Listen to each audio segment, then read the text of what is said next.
Everyone said she smelled until the teacher found out why and called 911 in a panic. Before we dive into the story, drop a comment below and tell us where you're watching from. Enjoy the story. The September sunlight streamed through the windows of room 23, casting golden rectangles across the worn tile floor. Rebecca Callahan moved between the desks of her third-grade classroom, watching her students settle into their morning routine. 3 weeks as a substitute teacher at Pinewood Elementary had given her a sense of each child's personality, the leaders, the dreamers, the helpers. That's when she noticed her again. Elowen Parker stood quietly beside her desk while the other children sat. "Elowen, sweetheart," Miss Callahan said gently, approaching the small girl with auburn hair that hung limply around her pale face. "Would you like to sit down for our morning reading circle?" The child's fingers tightened around the hem of her faded green sweater. "No, thank you, Miss Callahan." "I prefer standing," she said, her voice barely audible, her eyes fixed on the floor. Something in the girl's posture made Rebecca's heart sink, the slight hunch of her shoulders, the way she shifted her weight as if standing itself caused discomfort. "Is something wrong with your chair, Elowen?" Miss Callahan asked, keeping her tone light. "No, ma'am," Elowen responded, her reply practiced and polite. As the day progressed, Rebecca observed how Elowen leaned against walls during activities, how she flinched when adults moved too quickly near her, and how she never complained despite standing for hours. The other children had started to notice too, their whispers following Elowen like shadows. "She smells funny. Why doesn't she ever sit down?" "My mom says her dad is important." After dismissal, while organizing tomorrow's lesson plans, Rebecca heard a small sound from the reading corner. There sat Elowen, hidden behind a bookshelf, clutching her backpack. "Elowen, everyone's gone home, dear," Rebecca said. The girl's eyes widened with alarm. "Is it that late?" "I'm sorry. I didn't mean to." "It's all right," Rebecca assured her, noticing how Elowen scrambled to her feet. "Is your father coming to pick you up?" At the mention of her father, Elowen's expression clouded. "Daddy doesn't like waiting," she whispered. Rebecca's instincts flared. "Elowen, is everything okay at home?" The girl's answer was interrupted by a sharp honk from outside. Elowen's body tensed. "I have to go," she said, rushing toward the door. Rebecca watched her leave, a knot forming in her stomach. Something wasn't right, and she couldn't ignore it. 20 years as a child advocacy lawyer before her career change had taught her to recognize the signs: the avoidance of sitting, the unwashed clothes worn days in a row, the faint odor that had prompted complaints from other teachers. She'd seen it before in children whose bodies told stories their lips were too afraid to speak. And she had promised herself, after Michael, that she would never look away again. Rebecca opened her desk drawer and pulled out a notebook labeled Observations. On a fresh page, she wrote Elowen Parker at the top, followed by the date and a single line, "Still standing." Day 17. Strong body odor. Same clothes as yesterday. Avoids physical contact. Outside, rain began to fall, drops streaking down the classroom windows like silent tears. The faculty lounge at Pinewood Elementary buzzed with morning chatter as Rebecca stirred her tea, her mind still on Elowen Parker. 20 years advocating for abused children had taught her that they often communicated their pain through behavior rather than words. "You're doing it again, Becca," said Diane from the science department, sliding into the chair opposite her. "That 1,000-yard stare. Which student has you worried now?" Rebecca smiled faintly. Among the staff, she had earned a reputation as the substitute who noticed too much, cared too deeply. Some called it dedication, others, meddling. "New student." "Something's not right," she replied. "There's always something not right with someone," Diane said, not unkindly. "You can't save them all." Rebecca's fingers tightened around her mug. Only a handful of colleagues knew why she noticed what others missed, why she couldn't turn away when instinct told her a child was in danger. 5 years ago, there had been a boy named Michael in her neighborhood who always wore long sleeves despite the summer heat. She had noticed but hadn't pushed hard vime. By the time anyone intervened, it was too late. The memory of that small, closed casket still haunted her dreams. "Just be careful," Diane cautioned. Especially with the Parker girl. James Parker sits on the city council, you know. Rebecca nodded absently, gathering her papers. In a town like Pinewood, population 13,847, everyone was connected. The Parkers were old money, old names, the kind of family that had streets named after them. As she moved through her morning routine, arranging the day's worksheets, checking the weather chart, updating the birthday board, Rebecca mentally reviewed what little she knew about Elowen. The girl had lost her mother under mysterious circumstances 2 years ago. The transition paperwork mentioned she'd been in grief counseling, which might explain some withdrawal, but not her refusal to sit, not the unwashed clothes, not the fear that seemed to radiate from her small frame. When her students began filing in, Rebecca positioned herself by the door, greeting each child by name. Her eyes found Elowen immediately, last in line, shoulders hunched forward, wearing the same unwashed sweater as yesterday despite the warm September morning. Before the girl could retreat to her desk, Rebecca stopped her. "Elowen, I have a special job for you today. Would you mind handing out these reading folders?" The task was deliberately easy, designed to build confidence. For a moment, something like relief passed over Elowen's face, a brief escape from whatever weight she carried.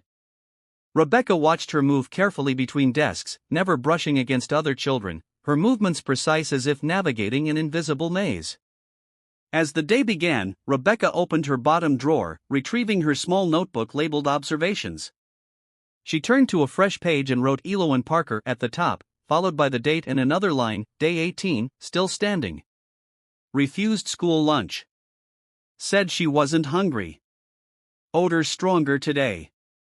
Winced when Tommy accidentally bumped her arm during art. In her apartment that evening, Rebecca sat surrounded by case files from her previous career. After Michael's death, she had resigned from her position at the district attorney's office, unable to face another case where she might fail a child. Teaching was supposed to be her fresh start. Yet here she was, haunted by the same ghosts, feeling the same knot of dread in her stomach as she reviewed her notes on Elowen.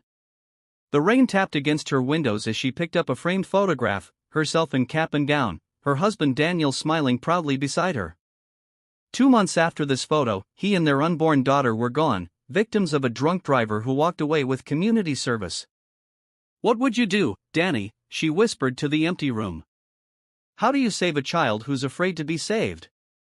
The October rain tapped rhythmically against the classroom windows as Rebecca added another note to her growing documentation on Elowen Parker, day 25. Arrived without lunch again. Said she wasn't hungry when offered school lunch. Long sleeves despite gym day. Stood during entire math lesson. Strong body odor continues. A knock at her classroom door interrupted her thoughts. Principal Morgan stood in the doorway, his usual professional smile firmly in place. "Rebecca, the Parkers are here for that meeting you requested. They're waiting in my office." She hadn't expected them to come so quickly. Usually, her notes on a student would fill several pages before she felt confident enough to request a parent conference. But with Elowen, every instinct urged her not to wait. "I'll be right there," she said, tucking the notebook into her desk drawer. In Principal Morgan's office, James Parker sat alone in a tailored charcoal gray suit. His firm handshake and direct gaze projected confidence. He looked nothing like what Rebecca had expected, no visible red flags, just polished professionalism. "Miss Callahan," James said coolly. "Principal Morgan says you have concerns about Elowen." Rebecca carefully outlined her observations. Elowen's refusal to sit, her withdrawn behavior, missing lunches, and constant fatigue. She kept her tone neutral, focusing on facts rather than accusations. "We appreciate your concern," James replied, his voice smooth as glass. "But Elowen has been through a tremendous ordeal losing her mother. The trauma has affected her deeply." He dabbed at his eye with a monogrammed handkerchief. "She's seeing Dr. Mitchell for grief counseling. He's assured me that some unusual behaviors are normal during this adjustment period." Rebecca nodded. "I understand trauma can manifest in many ways. I'm just concerned about her physical comfort. Is there any reason she might be avoiding sitting down?" Something flickered across James's face, so brief Rebecca almost missed it. Elowen has always been sensitive, prone to exaggeration. At her previous school, she told her teacher the chairs at school hurt her bones. Dr. Mitchell believes it's a manifestation of her anxiety. Principal Morgan leaned forward. The Parkers are highly respected in our community, Rebecca. James's family has supported our school for generations. The message beneath his words was clear: tread carefully. I'm doing everything possible to help Elowen through this difficult time, James said, standing to signal the meeting's end. Perhaps she just needs more time to adjust to her new school. As he left, Rebecca noticed how his knuckles whitened against the leather of his briefcase, the only sign that his composure might be less than perfect. Later that afternoon, as the children worked on art projects, Rebecca crouched beside Elowen's desk, where the girl stood coloring a family of stick figures. That's beautiful, Elowen. Is that your family? Elowen's crayon paused. My old family, before Mommy went to heaven. And your daddy? Elowen's small fingers gripped the crayon tighter. He's not in heaven, she whispered and began frantically scribbling black over the entire picture. That evening, Rebecca sat in her car outside the school, rain drumming on the roof as she called an old colleague from her legal days. Marcus, it's Rebecca Callahan. I need your help with something off the record. The voice that answered was warm with recognition. Becca, what's been years? What's going on? There's a child. I think she's in trouble, but I'm hitting walls everywhere I turn. The famous Callahan instinct, Marcus replied. Tell me everything. As the rain intensified, Rebecca described her concerns, the meeting with James Parker, and the principal's thinly veiled warning. Parker, Marcus mused. The real estate developer. His wife disappeared under strange circumstances a couple of years back, right? Never found a body. Rebecca's blood chilled. What are you saying? Nothing concrete, just rumors. The investigation was unusual, minimal resources, quick conclusion, ruled accidental drowning despite no body recovered. Who handled it? Sheriff Collins, old hunting buddy of the Parkers, if I recall. Rebecca thought of Elowen's black scribbled drawing, her refusal to sit, her unwashed body that seemed a deliberate shield. I need to know more, Marcus. Can you help me? Carefully, Becca. The Parkers have friends in high places. Remember what happened with the Taylor case? She did. A career destroyed, a whistleblower silenced, and a child returned to an abusive home on a technicality. I'll be careful, she promised, knowing it might be a lie. But I can't look away. Not again. The gymnasium echoed with children's laughter as Ms. Callahan's class participated in their weekly physical education period. Coach Daniels had them playing a modified game of tag, their small bodies darting between cones and hoops spread across the polished floor. All except Elowen, who stood at the edge of the activity, arms wrapped around herself. Not feeling well, Parker? Coach Daniels called out, his booming voice causing Elowen to flinch visibly. She's just observing today, Rebecca interjected, moving closer to the girl. Right, Elowen? The child nodded gratefully, her eyes fixed on the floor. When the bell rang, signaling the end of gym class, Rebecca noticed dark clouds gathering outside. Looks like we might need to stay inside for recess, she told her students. Let's change quickly and head back to the classroom. In the girls' changing area, Rebecca helped button cardigans and tie shoelaces for her youngest students. She was about to leave when she realized Elowen hadn't emerged from the bathroom stall. Elowen, do you need help, sweetheart? A small sniffle came from behind the door. My shirt got wet from the drinking fountain. I have extra clothes in my emergency cabinet. Let me get you. The bathroom door burst open as Mia Reynolds rushed in. Miss Callahan, the ceiling's leaking in the hallway. By the time Rebecca handled the minor flood and returned to the bathroom, most girls had finished changing and headed back to class. She knocked gently on Elowen's stall. Elowen, everyone's gone now. I brought you a dry shirt. The lock clicked open. Elowen stood there, still in her gym shirt, her arms crossed over her chest, tears streaming down her face. I'm sorry, she whispered. It's okay to be upset, Rebecca said, kneeling to eye level. Here, let me help you. As Elowen reluctantly turned to take the dry shirt, Rebecca gasped. The back of the child's gym shirt had ridden up, revealing a pattern of deep purplish bruises across her lower back and thighs, distinct oval shapes that no fall could explain. Elowen, Rebecca said, struggling to keep her voice steady, how did you get these marks? The girl froze, her entire body tensing. For a long moment, she said nothing. Then, in a voice barely audible over the distant thunder, she whispered, "The bath brush hurts when I'm dirty." Rebecca's blood ran cold. What do you mean, sweetheart? Daddy says I have to be clean. Really clean. But if I don't smell? Elowen's voice trailed off, her small fingers twisting the fabric of her shirt. So, I stayed dirty. It's safer. Rebecca fought to control her racing heart. Years of training kicked in: document, report, protect. She helped Elowen into the dry shirt, her movements gentle despite the rage building inside her. Elowen, I need you to be very brave. Can you do that for me? The girl nodded, her eyes wide with fear. I'm going to have to tell some other adults about what you just told me, not because you're in trouble, but because what's happening to you isn't right. Daddy says no one will believe me because I tell stories, Elowen said, her voice quavering. I believe you, Rebecca said firmly, taking the girl's small hand in hers. And I'm going to make sure you're safe. As they walked back to the classroom, Rebecca reached for her cell phone. Protocol dictated reporting to the principal first, but instinct told her this couldn't wait. She dialed the number Marcus had given her last night. Detective Rivera, it's Rebecca Callahan. I need your help now. The sound of rain against the windows couldn't mask Elowen's quiet sobbing. As Rebecca held her close, waiting for help to arrive, she prayed it wasn't too late to save this child from the monster hiding behind a father's smile. The fluorescent lights of the Pinewood Police Department hummed overhead as Rebecca sat in a hard plastic chair, clutching her documentation notebook. 3 hours had passed since her call to Detective Rivera, 3 hours since uniformed officers had appeared at her classroom door, 3 hours of questions, forms, and growing frustration.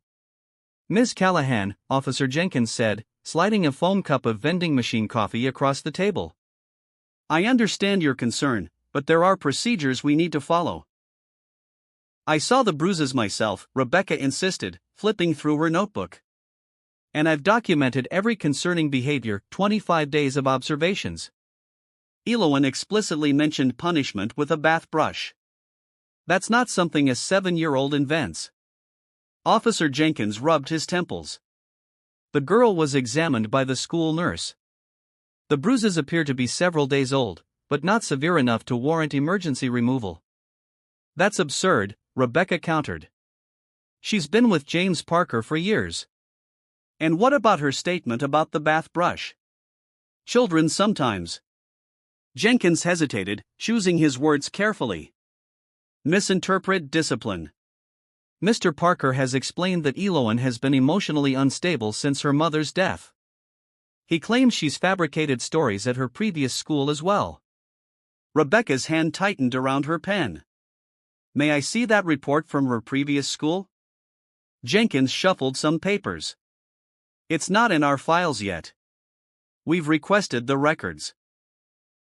A knock interrupted them as a woman in a neat pantsuit entered, her ID badge identifying her as Patricia Campbell, Child Protective Services. Ms. Callahan, I'm handling Elowen's case. I'd like to assure you we're taking this seriously, but our preliminary home visit didn't reveal any concerning conditions. You've already been to their house? Rebecca asked incredulously. When? About an hour ago. Mr. Parker was very cooperative, showed us every room. No evidence of any inappropriate disciplinary tools was found. Rebecca fought to keep her voice level. Of course, he wouldn't leave evidence in plain sight if he knew you were coming. Ms. Campbell's expression hardened slightly. We're trained professionals, Ms. Callahan. The home was immaculate. Elowen has her own bedroom with age-appropriate toys and books. There were no signs of neglect or abuse. What about Elowen's statement? Did you speak with her alone? Briefly. She appeared nervous but didn't repeat the allegations. In fact, she denied saying anything about a bath brush. Rebecca felt a chill run through her. She's terrified. Children recant when they're afraid. Officer Jenkins closed his notebook. Miss Callahan, false allegations of abuse are serious. Mr. Parker is a respected member of this community. His family has lived here for generations. What does that have to do with whether he's hurting his daughter? Rebecca demanded. Ms. Campbell intervened smoothly. We'll continue monitoring the situation. Elowen will remain with her father while we conduct a thorough investigation. We've scheduled a follow-up interview at their home next week. As Rebecca left the police station, rain soaking through her cardigan, she felt a heaviness in her chest. She'd done everything by the book, and yet somehow Elowen was being sent back to the very home she had indicated was unsafe. On impulse, she drove to the county records office. If Elowen's previous school had reported concerns, there should be documentation. The clerk, an older woman with kind eyes, helped her search through the database. That's odd, the clerk murmured, frowning at her screen. There was a file, but it's been sealed. Restricted access only. Rebecca's unease deepened. Who has the authority to seal a child's welfare records? A judge, the clerk replied. Or sometimes. She hesitated. Well, someone with enough influence. Can you tell me when it was sealed? The clerk typed a few keystrokes. 2 years ago. Right around when? Her voice trailed off. When what? Rebecca pressed. When Mrs. Parker disappeared, the clerk whispered. Strange coincidence, don't you think? The door to the school nurse's office was slightly ajar when Rebecca arrived early the next morning. Inside, Kelly Ramirez was organizing student medications, her dark hair pulled back in a practical bun, a stethoscope draped around her neck. Nurse Ramirez, do you have a minute? Kelly glanced up, her expression shifting from professional courtesy to something more guarded. Miss Callahan, come in and close the door. Rebecca did as instructed, surprised by the nurse's sudden intensity. You're here about Elowen Parker, Kelly said. It wasn't a question. Yes, how did you know? The nurse moved to her filing cabinet, sliding a drawer open and extracting a folder. Because I've been documenting her injuries for months. She placed the file on her desk. And like you, I've been hitting walls at every turn. Rebecca felt a surge of unexpected relief. She wasn't alone in her concerns. The bruises on her back, Rebecca began, are consistent with repeated strikes from a rigid object, Kelly finished. And they're not the first I've documented. She opened the file, revealing detailed notes and small photographs. January, linear bruising across shoulders. March, circular bruises on upper thighs. May, suspicious burn mark on right palm. All documented, all reported, all dismissed. Rebecca leafed through the pages, her hands trembling slightly. Who dismissed them? Everyone. Principal Morgan said I was overreacting. CPS said the injuries were minor and consistent with normal childhood accidents. When I pushed harder, I was told to focus on my job description. Kelly's voice carried the edge of someone who had fought too long alone. Why are you showing me this? Kelly's eyes met Rebecca's. Because yesterday you did what no other teacher here has done. You called authorities directly instead of going through channels designed to bury the problem. You put your job on the line for that child. Rebecca nodded, suddenly understanding. And now you're doing the same by showing me these records. I became a school nurse to protect children, not to document their suffering while adults look the other way. Kelly leaned forward. Something is very wrong in that house, and it's not just the bruises. Have you noticed how Elowen reacts to water? She avoids the drinking fountain, always brings a water bottle from home, which is always nearly full at the end of the day. Kelly added, and when I tried to clean a scrape on her arm last month, she panicked at the sight of a wet cloth. Rebecca's mind raced, connecting dots. The bathing. She stays dirty deliberately. She told me the bath brush hurts when she's dirty, but she'd rather endure the teasing than whatever happens during bath time. Exactly. This isn't just physical abuse. There's something specific about water or bathing that terrifies her. Rebecca thought of the clerk's words at the county records office. Eloan's mother supposedly drowned 2 years ago, body never recovered. Kelly's expression darkened. And now her daughter is terrified of water. That can't be a coincidence. A knock at the door startled them both. Kelly quickly slid the file under some papers as Principal Morgan poked his head in. "Miss Callahan, a word in my office when you have a moment." His tone was pleasant, but his eyes were cold. "And Nurse Ramirez, Mrs. Campbell from CPS called. She needs Eloan's medical records sent over by noon." After he left, the women exchanged glances. "They're circling the wagons," Kelly murmured. "Be careful, Rebecca." The last teacher who raised concerns about the Parker girl was terminated for performance issues mid-year. Rebecca squared her shoulders. "I was a child advocacy lawyer for 20 years before I became a teacher. I know how to document, how to build a case. With your evidence and mine combined, it still might not be enough," Kelly warned. "Not in this town. Not against James Parker. Then we need more. And I think I know someone who can help us get it." That evening, Rebecca met Detective Marcus Rivera at a diner one town over, away from curious eyes. As they shared their evidence and suspicions, a partnership formed: a teacher, a nurse, and a detective, united by one simple belief: a child's safety mattered more than a powerful man's reputation. The whispers followed Rebecca through the hallways of Pinewood Elementary. 3 days had passed since her meeting with Detective Rivera, and somehow word had spread about her continued investigation into the Parker family. "I heard she's obsessed with that poor man," a parent volunteer murmured as Rebecca passed the main office. "First his wife disappears, now this. Hasn't he suffered enough?" another replied, their voices deliberately loud enough to be overheard. The teacher's lounge fell silent when Rebecca entered, colleagues suddenly absorbed in their phones or paperwork.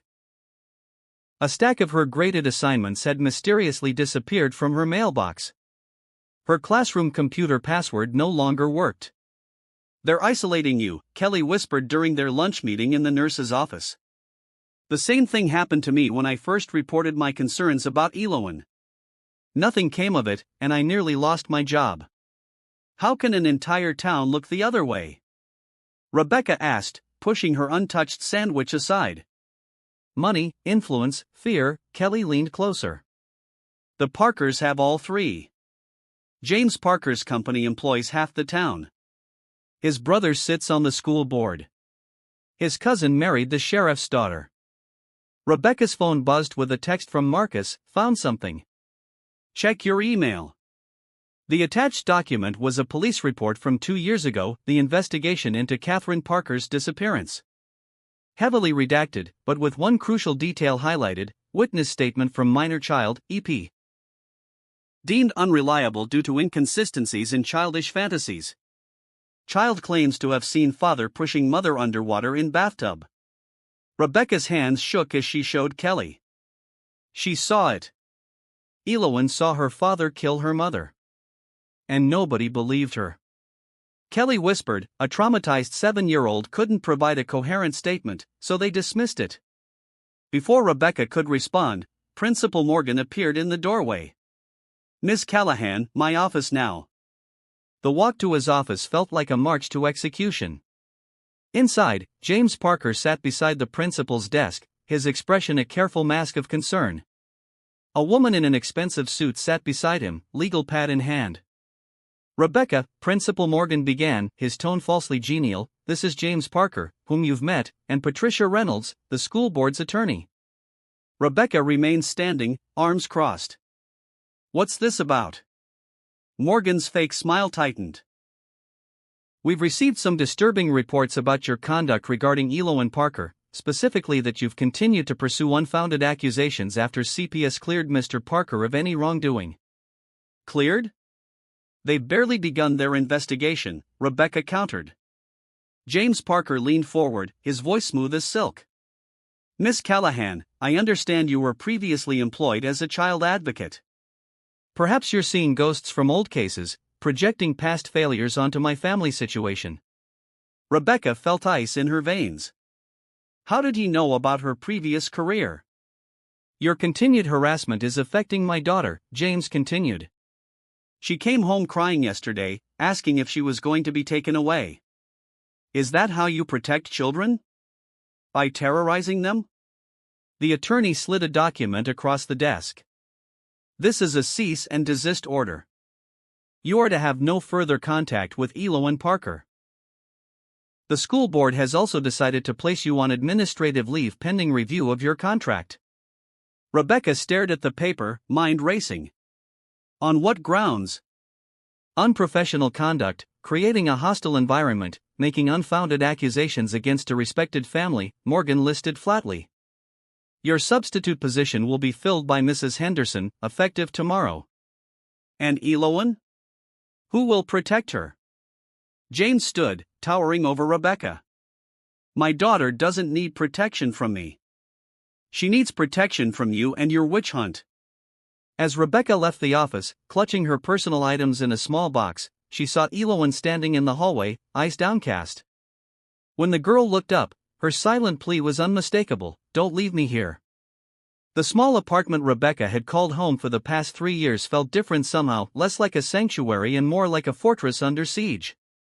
Papers covered her dining table. Photocopied records, handwritten notes, timelines, and photographs of Elowen's injuries from Kelly's file. 3 days had passed since her suspension, 3 days of unanswered calls to CPS, 3 days of watching the Parker house from her car parked a block away, noting who came and went, 3 days of wondering if Elowen was safe. The knock at her door was unexpected. Rebecca approached cautiously, peering through the peephole to find Detective Rivera standing in the hallway, his expression grim. Marcus, what's happened? He entered quickly, scanning the room with professional suspicion before speaking. Someone accessed your personnel file at the school district office yesterday. Unauthorized. Rebecca felt a chill. James Parker? Can't prove it, but the timing is suspicious. I came to warn you. Be careful. These people play hardball. She gestured to her evidence wall. I'm not backing down. Not while Elowen is still in that house. Marcus studied the carefully organized documentation. You've been busy. Kelly and I have been piecing things together. Look at this. Rebecca pointed to a calendar. Every Thursday, Elowen comes to school especially dirty and distressed. Every Friday, she's absent. This pattern goes back months. You think something happens on Thursday nights? I think that's when James forces her to bathe, Rebecca said quietly. And I think whatever happens during those baths is why she's trying to stay dirty. Marcus nodded grimly. Thursday is tomorrow. We need to get her out before then. How? CPS won't act without more evidence. The police report didn't lead to charges. The court wouldn't grant an emergency removal based on what we have. A knock at the door interrupted them. Rebecca tensed, but the face in the peephole belonged to Kelly Ramirez, her expression urgent. I got your message, she said, entering quickly. Is it true? They're trying to transfer Elowen? Marcus nodded. James Parker filed paperwork yesterday to change schools. Claims the current environment is traumatizing his daughter. The transfer would happen next week. Rebecca felt the last piece click into place. He's running. He knows we're onto him, so he's moving her somewhere we can't watch. There's something else, Kelly said, pulling a folded paper from her bag. Elowen left this for me during her medication check this morning. It was a drawing, crude, childlike strokes in heavy crayon, a bathtub colored black, a small figure curled at one end, a larger figure looming above, and written in wobbly letters, help for bath. Thursday. Rebecca whispered, we're out of time. Marcus studied the drawing. This isn't enough for a warrant. Not against James Parker in this town. Then we go around the system, Rebecca said, determination hardening her voice. Kelly, Can you get Eloin tomorrow? Nurse's office, routine check? Kelly nodded. She's due for her weekly weight check. Standard for children with documented health concerns. And I have a friend at the state police barracks in Millfield, Marcus added. Outside local jurisdiction. If we can get Eloin to tell her story directly to him. She's terrified, Rebecca cautioned.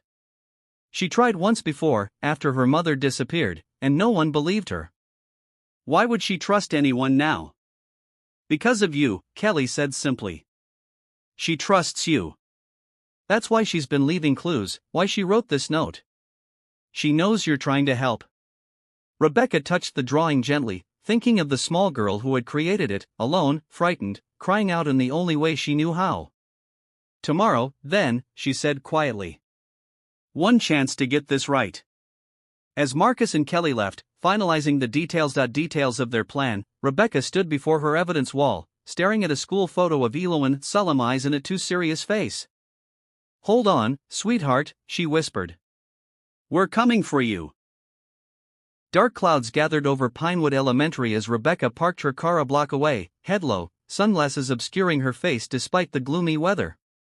Administrative leave meant she had no business being here. But today wasn't about following rules. It was about saving Eloin. The side entrance near the cafeteria would be unlocked for morning deliveries. Rebecca checked her watch, 7:45 a.m. Kelly would have Eloin in the nurse's office by 8:30. Detective Rivera and his state police contact would arrive at 9 o'clock. Everything hinged on perfect timing. Her phone buzzed with a text from Kelly, she's here early. James dropped her off himself. Unusual, watching me closely. Something's wrong. Rebecca's pulse quickened. Had their plan been discovered? She texted back, proceed as normal. I'm coming in. Using her old substitute ID card, Rebecca slipped through the service entrance, keeping to less traveled corridors. The school felt different now. Hostile territory rather than the place she'd come to love. She ducked into an empty classroom when Principal Morgan passed by, his conversation with someone floating through the door. I assured Mr. Parker we are handling the situation discreetly. The transfer paperwork will be expedited. And Callahan won't be a problem after today. The board is meeting this afternoon to terminate her contract. Reynolds is building a harassment case. Rebecca pressed against the wall, heart pounding. They were accelerating everything, trying to remove Eloin before anyone could intervene. Her phone buzzed again. Kelly, nurse's office now. Emergency. Rebecca abandoned caution, moving quickly through the halls. The nurse's office door was slightly ajar, voices drifting out. Absolutely unacceptable, James Parker's voice, cold and controlled. Mr. Parker, I was simply following standard protocol. For what?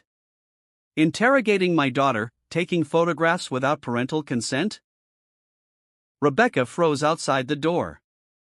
Inside, she could see Kelly standing defensively behind her desk, James Parker looming over her.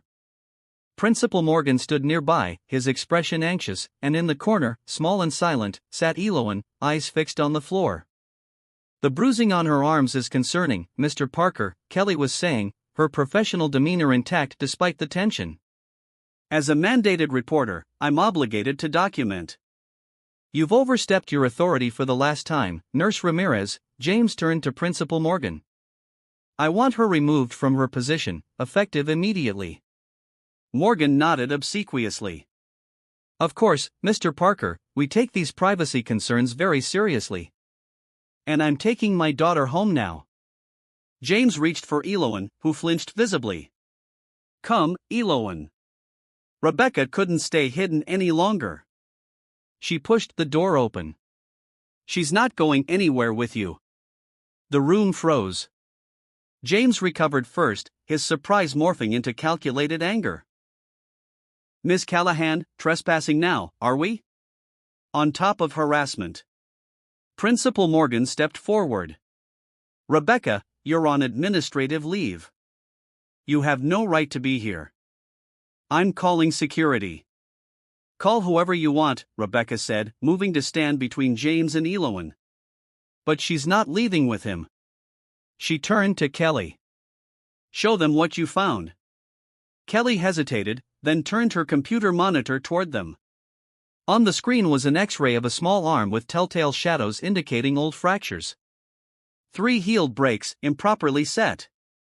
And this one, she pointed to another image, shows 2 cracked ribs, approximately 6 months old. None of these injuries were ever reported or treated medically. James's face darkened. Those records are private. You had no right. I had every right when I saw fresh bruises this morning, Kelly countered. The state requires a full medical examination when new injuries appear on a child with prior suspected abuse. Rebecca watched Elowen, who had raised her head, eyes darting between the adults. There was something different in her expression today, not just fear, but resolve. Elowen, Rebecca said gently, you don't.